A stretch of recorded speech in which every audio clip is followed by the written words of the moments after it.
Bienvenidos a un nuevo live de Iglesia Cristiana Jesucristo. Comenzamos en breve. Recuerda que puedes apoyar al canal suscribiéndote y activando la campanita de notificaciones. Y por favor, no olvides tus impresiones.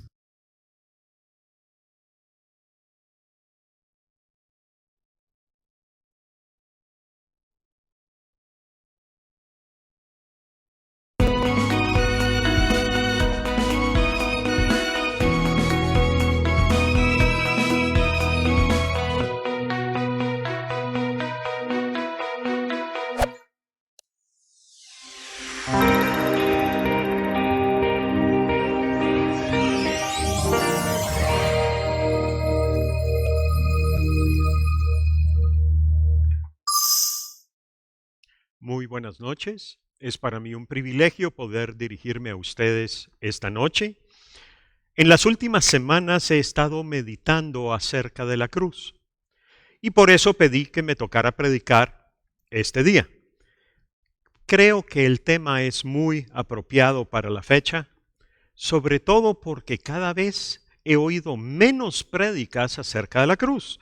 Pareciera que ya no le damos importancia, como que el sacrificio de Jesús ya no le tuviéramos el respeto que como iglesia a nivel mundial le teníamos antes.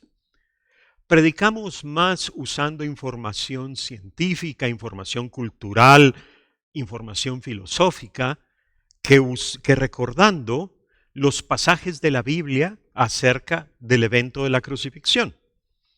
Leamos el relato que nos da el Evangelio de Lucas, capítulo 23, versículos del 33 al 34.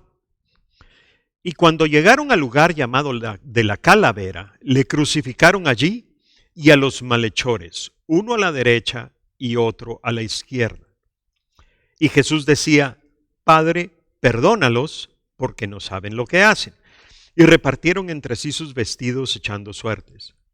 Y un poco más adelante, en el mismo capítulo, en los versículos del 44 al 47, dice: Cuando era como la hora sexta, hubo tinieblas sobre toda la tierra hasta la hora novena, más o menos del mediodía a las 3 de la tarde. Y el sol se oscureció, y el velo del templo se rasgó por la mitad. Entonces Jesús, clamando a gran voz, dijo: Padre, en tus manos encomiendo mi espíritu. Y habiendo dicho esto, expiró.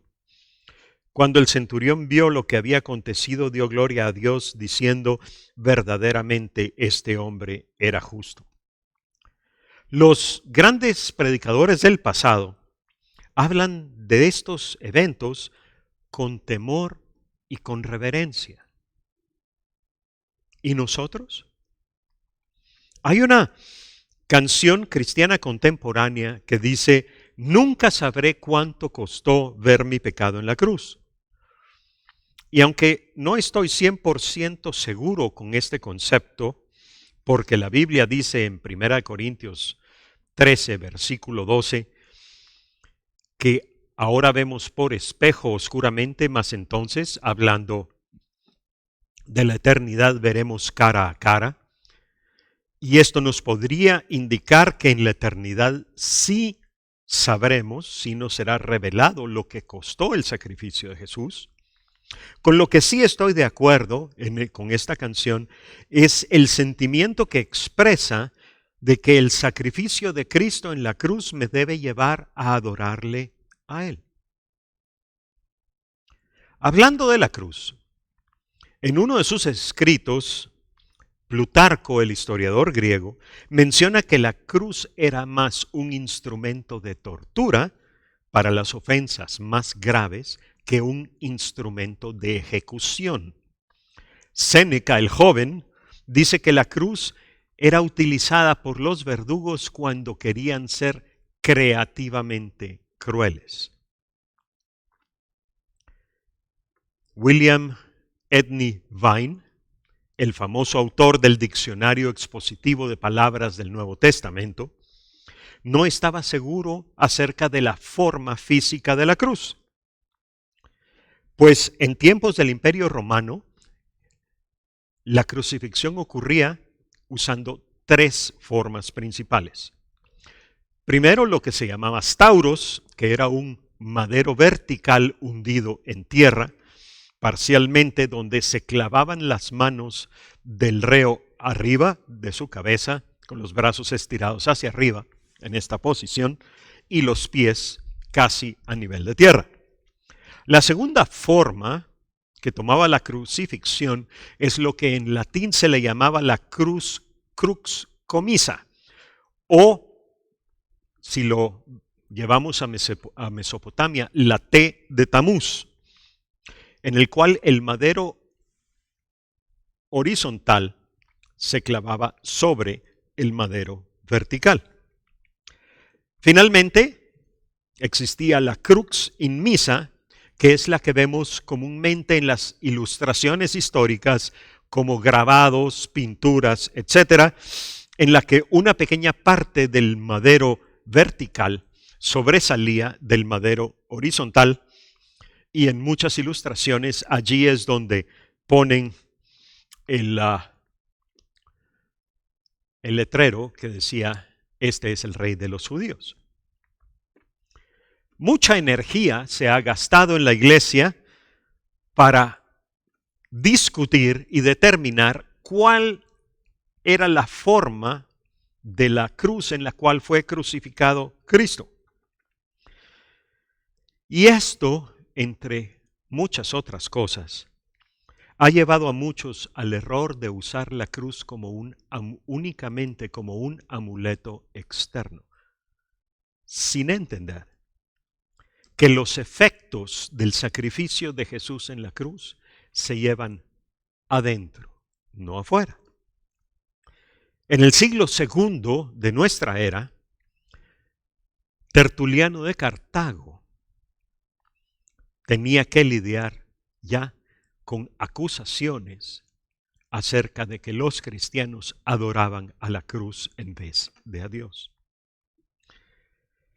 Dejando la historia por un lado, Gálatas capítulo 3, versículo 13 nos dice: Cristo nos redimió de la maldición de la ley, hecho por nosotros maldición, porque está escrito: maldito todo el que es colgado en un madero.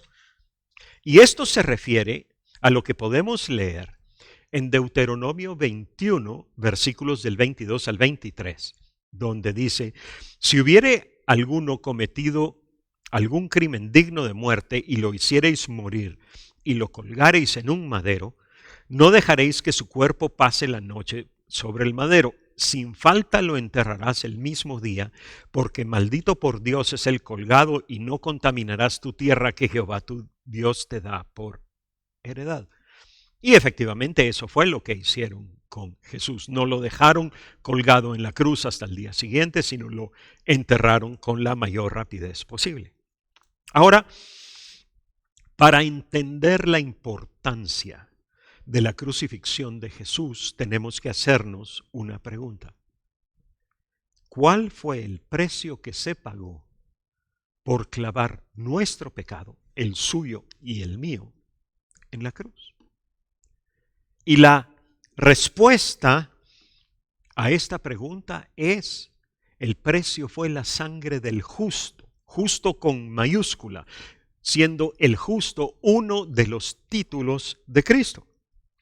Ese título de Cristo nos dice que en la cruz murió un inocente pagando por todos nosotros los culpables. Y este hecho debería ser suficiente para que cuando pensamos acerca del sacrificio en la cruz, lo hagamos con respeto, con reverencia y con un gran agradecimiento. Porque el que merecía haber sido crucificado en una cruz era yo, no él. Ahora, yo no veo que en la iglesia del siglo XXI se predique a Jesús como Señor. En la Biblia, en el Nuevo Testamento, en la versión Reina Valera,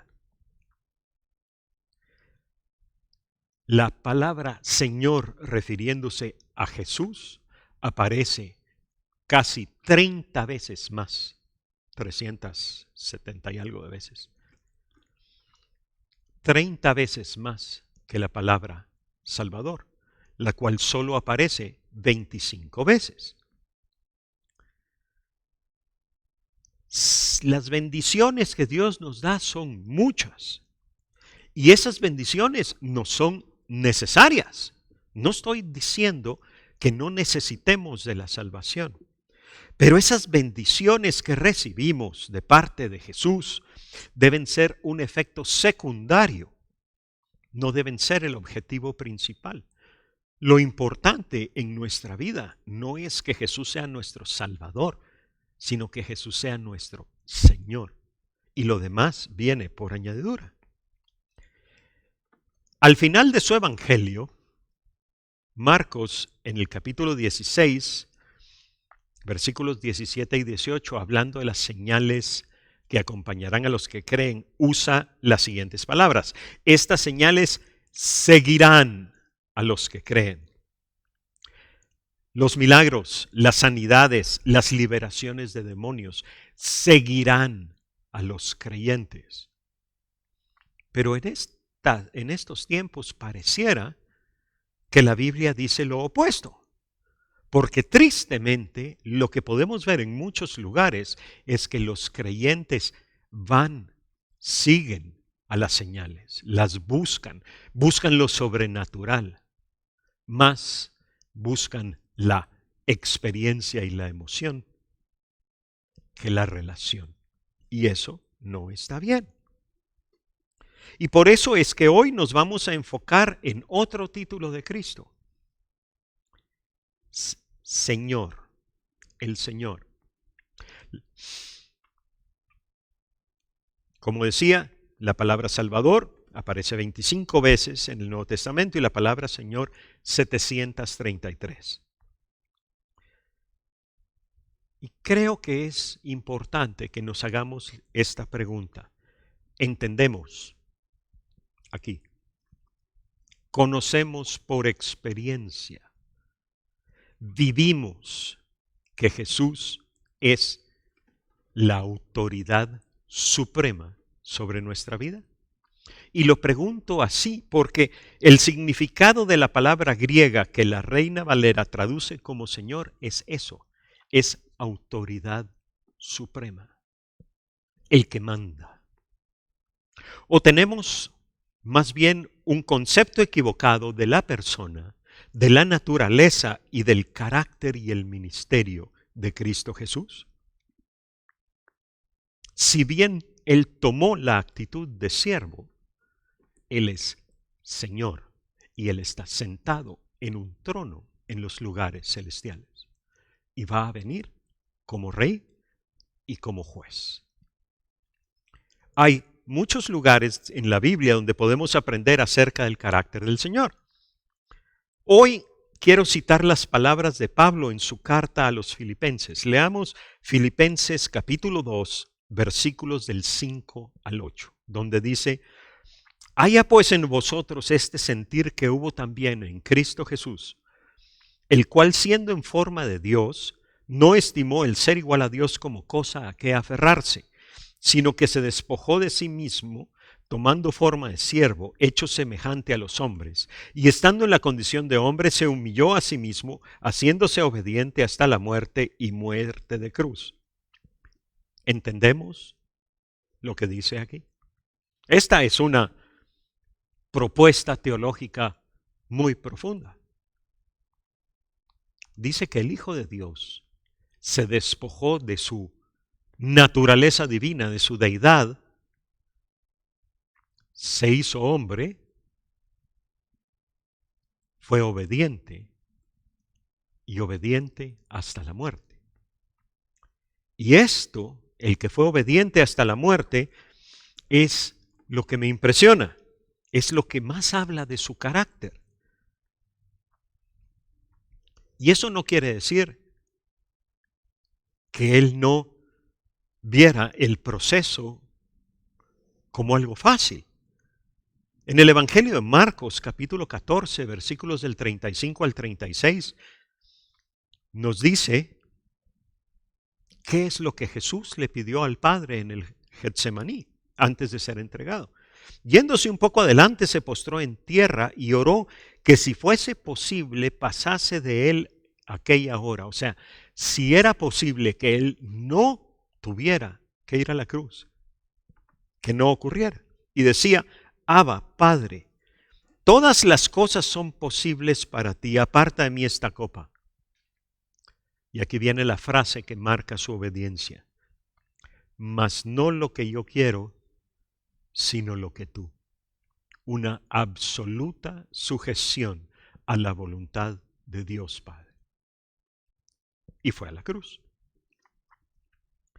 En buena parte de la iglesia, ahora en el siglo XXI, en vez de seguir el ejemplo de Jesús y obedecer a Dios y de sacrificarnos por el bien de los demás, en vez de servir a los demás como Él lo hizo, buscamos más bien ser servidos. En el Evangelio de Juan, capítulo 13, versículos del 12 al 15, poco antes de ir al Getsemaní, mientras celebraba la cena de Pascua, Jesús les dijo a sus discípulos lo siguiente: así que después que les hubo lavado los pies, tomó su manto, volvió a la mesa y les dijo: ¿sabéis lo que os he hecho? Vosotros me llamáis Maestro y Señor y decís bien, porque lo soy. Pues si yo, el Señor y Maestro, he lavado vuestros pies, vosotros también debéis lavaros los pies los unos a los otros. Porque ejemplo os he dado para que como yo os he hecho, vosotros también hagáis. Y tristemente, muchas veces he oído el título de siervo del Dios Altísimo usado con orgullo y vanidad. Usado para hacer ver que la persona que lo tiene es superior a los que no.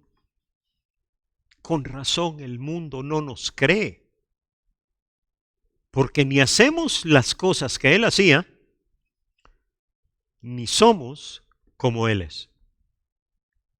Y al primero que me estoy predicando es a mí. Y una de las razones por las cuales no tenemos autoridad en nuestra predicación hoy es porque no tenemos la identidad que deberíamos tener en Cristo. Y nuestra identidad se basa en la cruz. Leamos lo que dice Gálatas capítulo 2, versículo 20. Con Cristo estoy juntamente crucificado, y ya no vivo yo, mas vive Cristo en mí, y lo que ahora vivo en la carne, lo vivo en la fe del Hijo de Dios, el cual me amó y se entregó a sí mismo por mí. Y si Él hizo esto, yo debo seguir su ejemplo. Yo debo derramar mi vida por los demás. El cristiano que realmente conoce a Dios ya no busca su propia mejor eternidad, sino busca la mejor eternidad de todas las personas con las que entra en contacto. Pablo realmente entendía que Jesús había muerto en la cruz por él y por eso estaba dispuesto a darlo todo por aquel que le había dado todo. Romanos 6:6. Sabiendo esto, que nuestro viejo hombre fue crucificado juntamente con él, para que el cuerpo del pecado sea destruido, a fin de que no sirvamos más al pecado. Una traducción más literal de las palabras sabiendo esto sería teniendo la absoluta certeza de esto. Quiero hacer que nos hagamos una pregunta. ¿Estamos absolutamente seguros que Jesús es la autoridad máxima en nuestra vida? Y es que hay quienes malentienden la palabra gracia. La toman como excusa para no crucificar a la naturaleza de pecado, al hombre viejo en la cruz. La usan como excusa para no vivir Romanos 6:6. Sin embargo, la gracia no nos fue dada por Dios para darle rienda suelta a nuestras pasiones.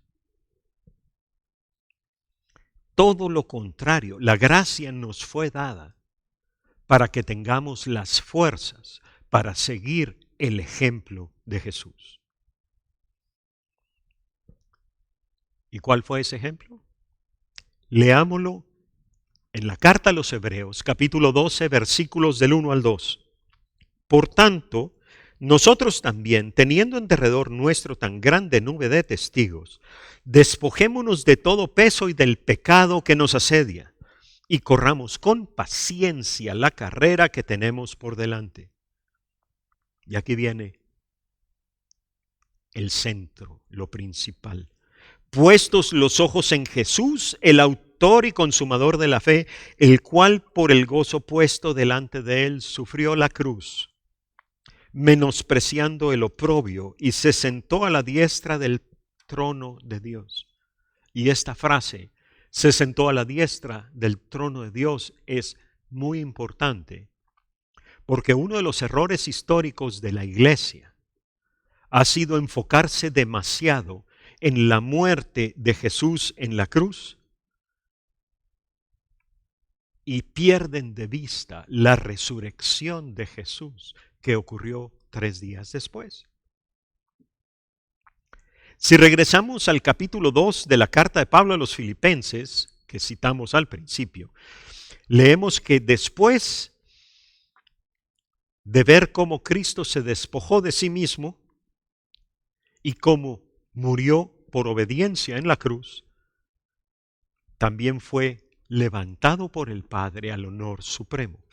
Carta a los Filipenses, capítulo 2, versículos del 9 al 11, dice: por lo cual Dios también le exaltó hasta lo sumo y le dio un nombre que es sobre todo nombre, para que en el nombre de Jesús se doble toda rodilla de los que están en los cielos y en la tierra y debajo de la tierra, y toda lengua confiese que Jesucristo es el Señor, para gloria de Dios Padre.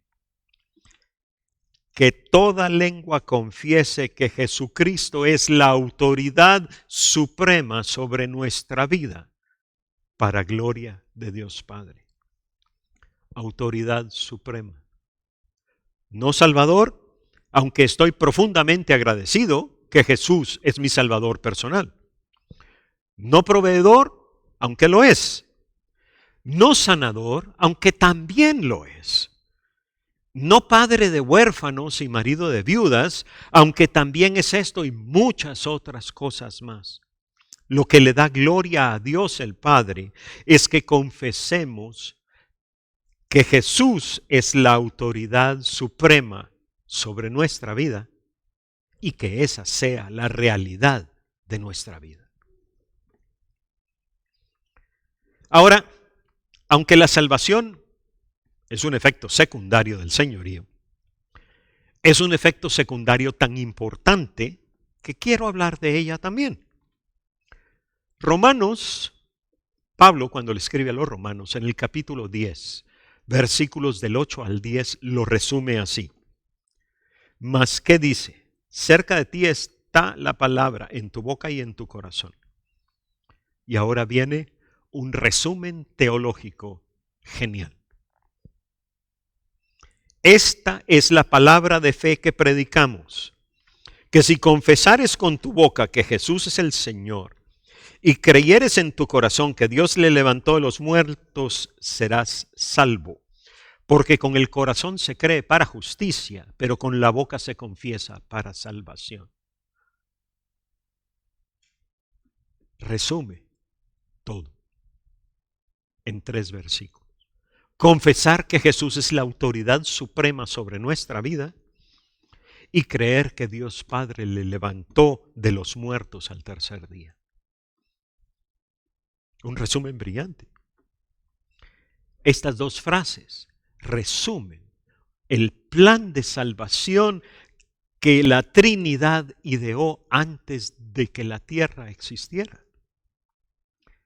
Y ese plan tuvo su punto crítico en la cruz.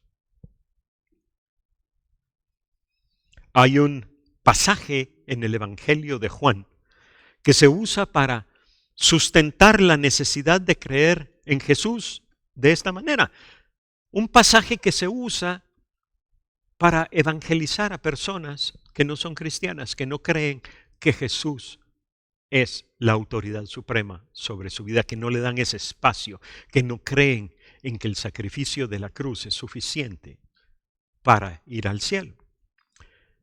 Evangelio de Juan, capítulo 3, versículos 16 y 17 dice así: porque de tal manera amó Dios al mundo que ha dado a su Hijo unigénito para que todo aquel que en él cree no se pierda, mas tenga vida eterna. Porque no envió Dios a su Hijo al mundo para condenar al mundo, sino para que el mundo sea salvo por él. Y muchos predicadores han usado estos dos versículos para invitar a aquellos que no son cristianos a una relación personal con Jesús. Estos dos versículos son conocidísimos y son repetidos una y otra vez por muchos y son extremadamente importantes. Pero en el contexto en el que estamos hablando hoy, los siguientes dos versículos son igual o más importantes. Versículos 18 y 19.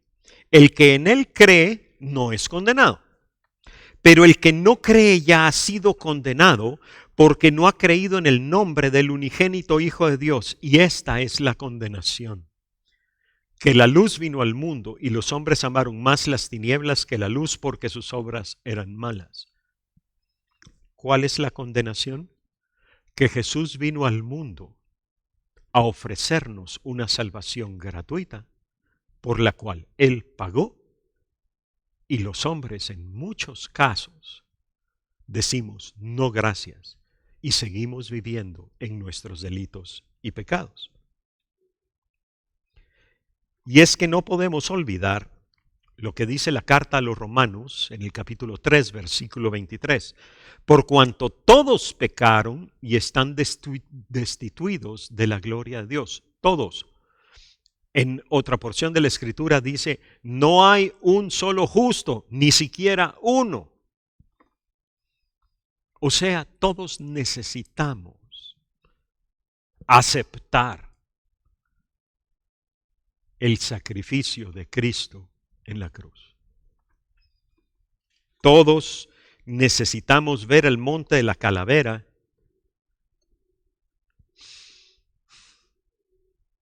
sabiendo que sin ese sacrificio nuestro destino eterno es el infierno. Todos necesitamos que la sangre que Cristo derramó en la cruz nos lave de todos nuestros pecados. Todos necesitamos reconocer la autoridad suprema de Jesús sobre nuestra vida, si es que queremos tener un lugar eterno en el reino de Dios, empezando aquí, en esta vida, en esta tierra. Es posible que usted que me ve hoy, en algún momento usted haya confesado con su boca y creído con su corazón que Jesús es Señor y Dios le levantó de entre los muertos, pero que después, por una razón u otra, haya regresado al mundo de tinieblas. O es posible que usted nunca haya tomado la decisión de seguir a Jesús, que tal vez nadie nunca le haya hablado de la necesidad de aceptar el sacrificio en la cruz. Y si es así, Dios le está dando hoy la oportunidad de creer y confesar la verdad que es Cristo. Si uno de estos dos casos es el suyo, no desaproveche esta oportunidad que Dios le está dando hoy.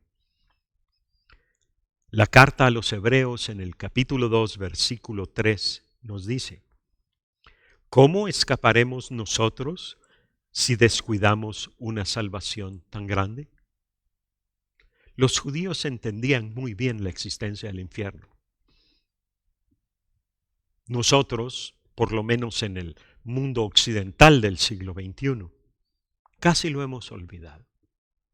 Pero que nosotros lo hayamos olvidado no quiere decir que ha dejado de existir. Y si no aceptamos el sacrificio de Jesús como pago de nuestros pecados, ese será nuestro destino final. Oremos por un momento. Padre, en el nombre de Jesús, yo declaro mi necesidad de apropiarme de tu sacrificio en la cruz.